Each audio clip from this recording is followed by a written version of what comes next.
Hello you, thank you for watching Boys on Film. I am your host, Phil Marriott, and joining me is my co-host, Mr. Sean Vickers. Today we're talking about The Wonder, which is a mystery drama from Sebastián Lelio. It stars Florence Pugh, it stars Tom Burke, Niamh Algar and Toby Jones. A little gossip first though, before we do that. Sean, a little birdie's told me that you're back with Unflopped. Is that true? It's really unofficial. It's official now. Yeah, maybe. So we have spoken about, hypothetically, the key word here is hypothetical. Hypothetically, maybe, possibly doing something in the Unflopped, I don't know, canon soon. That's so uncommittal. So we are allowed to talk about it, are we? That sentence was. We can talk about it in the most uncommittal way ever. What has been actually quite reassuring is, I put like a little tease on the social, and the response has just been phenomenal. The legendary children around the world who love Unflopped have really responded in such a lovely way, which is very heartwarming. Watch this space. You're in demand. I love it. And for those people that are watching that have no idea what Unflopped is, tell everybody what the podcast is. It is a music commentary podcast where Stuart and I, who are two loudmouth queer people, bring every week a song that was commercially a flop, but we think is quite brilliant. And then Joe Heaney, Judge Joe, who is actually qualified to talk about music, then chooses his favourite. So in a minute we're going to do the 5-min win or bin challenge to see if The Wonder is a Boys on Film banger. But first, here's a question for you, Sean, and for everybody watching this. The answer will be at the end of this video. Can you name the movie that Florence Pugh starred in her professional acting debut? Any ideas, Sean? The movie? Yeah.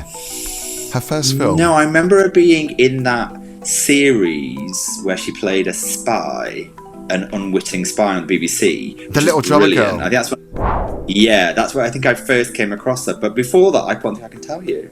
Wow. So I was hoping it was going to be a tricky one. I wanted it to be a tricky question because obviously we're going to reveal the answer at the end. I know it, obviously, because I've set the question, so I couldn't possibly divulge. So let's talk about the plot then for The Wonder. We got 5 minutes to get our point across. We'll start the stopwatch in a minute, but first, do you want to set the scene for us? Well, it's a story of intrigue. Florence Pugh is a nurse, and she travels to Ireland to be an observer to a young girl who hasn't eaten for 4 months, and they believe that she has been touched by God. And they invite Florence Pugh and a nun, classic combo, to to observe this young girl to see really whether she is some kind of new saint. And so the village where she's from, she's lauded, but there are skeptics. And so this kind of chorale, this council of men, have decided that she needs to be observed for a period of time to see if this is the case. That is the premise of the film. Excellently summed up. It really is full of intrigue. Should we start the stopwatch? We got 5 minutes to get our points across. Right, okay, let's go. So, can I quickly talk about the filmmaker first of all? Well, the filmmakers, I should say, because it's such an amazing cast, but more specifically, the director, who's Sebastián Lelio, who made one of my favourite films from 2017 called A Fantastic Woman. Did you see that film? Of course, amazing. Yes! And the cast, like I say, amazing. Florence Pugh, I'm a big fan of. I remember seeing her in a film called Lady Macbeth, which is actually kind of similar style to this film. It's obviously a period piece, historical piece.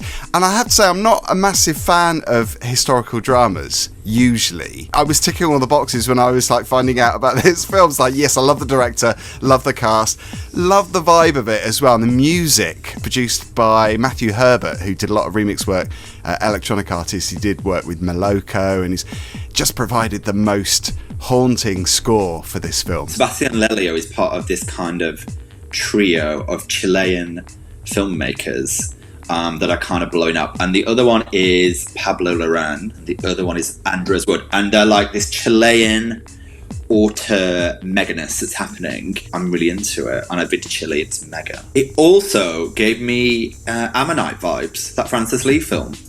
Yes, a very similar Kate Winslet atmosphere. is like. I think Kate Winslet and Florence Pugh are kind of similar. I mean, they're both amazing actors, but I think they're quite similar in their delivery. I loved Florence Pugh's accent. I thought it was really kind of like rich. And it felt genuine to me. I thought she was a really well-rounded character. I think it felt really authentic. The cinematography, I've got to say, it feels like a family effort as well, because Ari Wegner has done the cinematography. She did the cinematography for Lady Macbeth as well, and Power of the Dog. I don't know if you saw that, the Jane Campion movie. Power of the Dog. I'm going to say that their name really rung a bell, and that's why it was Power of the Dog. And the screenplay also, Alice Birch has co-written this, and she worked on Lady Macbeth. So it feels like it's elements of different movies that these filmmakers have worked on, so it felt quite established. It's quite an interesting premise because you've got so many things at play, really, haven't you? You've got science. There's a lot of like, this is where science is at and what is it all about, and maybe, you know, she's being fed by the sun or by magnets, which I thought was quite long. There's a lot of like science that's emerging, and people are saying maybe it is science, maybe she hasn't been touched by the hand of God. And then there were the kind of religious zealots who are like, no, she's a modern day saint. And all of these things are in the mix, and in some ways Florence Pugh and the nun are there to try and unpick it. There's so much intrigue. Totally. And in some ways, whatever way they go, they're going to piss somebody off because they're going to lean one way or another. And so you've got this interest where, of course, there's this council that are interested in the outcome, but it's far more insidious under the surface, really, around what's going on.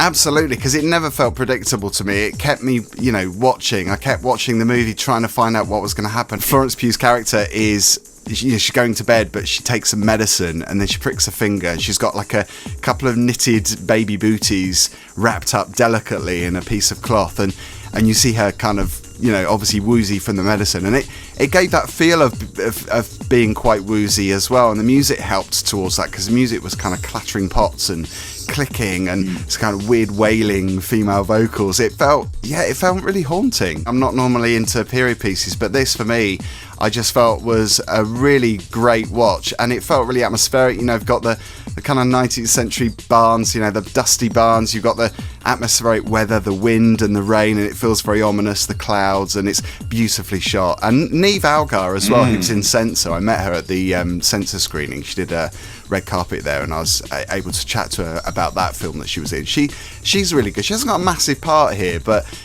it closes brilliantly with her looking into the camera, and it's kind of like telling that story of telling a story as well, isn't it? So you've got the beginning, the way they framed it, it's almost like they're making a film, and you see the set, so it goes into the movie. So it's like all about telling stories. You're right, because when it starts, they almost break the fourth wall immediately. Yeah. So which you're is like, different, isn't it? What's going to happen here? Yeah, they just start and they frame this idea about belief and a story.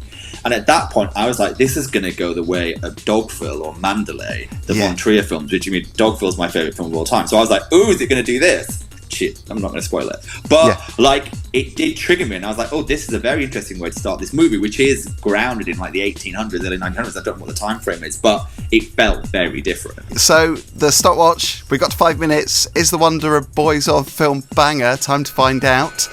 It's our combined scores, obviously, that decide on that. If they're more than 60%, it is certified a Boys on Film banger. Do you want to go for your score, first of all, Sean? No. I'm curious about this. No, I don't want to go first. No. I don't want to break the internet. I'm giving it 80%. Wow, that's so close to me. Mine's 82. Oh, that's really accurate. How did you work that out? I know, yeah. I just wanted to give it that extra because I thought 85 originally, but no, because it's not up there, like you say. It's not really a 5-star movie for me. But I think the only reason for that was that it lagged very slightly before the final act. But I mean, nothing True facts. Major, very small criticism, but it just did lag just a tad. I hear you. Yeah, but it's definitely a banger, I think. Yeah, I think it is. Hurrah for The Wonder. Certified. Cue some emojis. Yeah, exactly. Explosions, party poppers, the cannons going off. Absolutely. So, showing in select cinemas, you can actually see it on the big screen. Select cinemas, like I say, it's also streaming on Netflix from the 16th of November. Now, at the beginning of this video, we asked you a question: can you name a movie which Florence Pugh starred in her professional acting debut? You, Sean, said you saw her in the TV show The Little Drummer Girl. It was before that. I think it was probably 5 years before that, maybe. Wow. Because what was that? It was about 4 years ago, wasn't it, that TV show? Yeah, it wasn't too long ago, that actually. No. I feel like I know this answer, and that's annoying. Should I give you a couple of clues then? No, you can just tell me. So it's The Falling. Tracy Thorn did some songs on the soundtrack. Do you remember the Carol Morley movie? 2014? Yeah. I'm sorry, I'm being really thick, yeah. Yeah, Maisie Williams also starred. Greta Scacchi. I never know how to pronounce her name, but she was in it as well. So, yes, there we go. That's the answer to the question. Are you relieved? Do you feel like... Did you know that movie? I've relieved myself. Every detail here on Boys on Film. Zoom in on that detail. So yes, there we go. A certified banger for the Wonder. Let us know if you're going to watch it. Leave a comment down below. Thank you for watching as always. If you liked this video, by the way, check out our review of A Fantastic Woman. We spoke about that earlier. Sebastián Lelio's brilliant movie from 2017. One of my favourites of that year, actually, that film. Yeah, of course. It was mega. And also check out our review of Ammonite, because we had things to say about that. There we go, there. Yeah, it's all there. We never stop. To say about Ammonite. Never stop. Rent-a-cops. Good to see you, Sean. Thank you for watching, everyone. And good luck with Unflopped, Sean. Shh, don't tell many people, though. God, it's just out there in the open now, isn't it?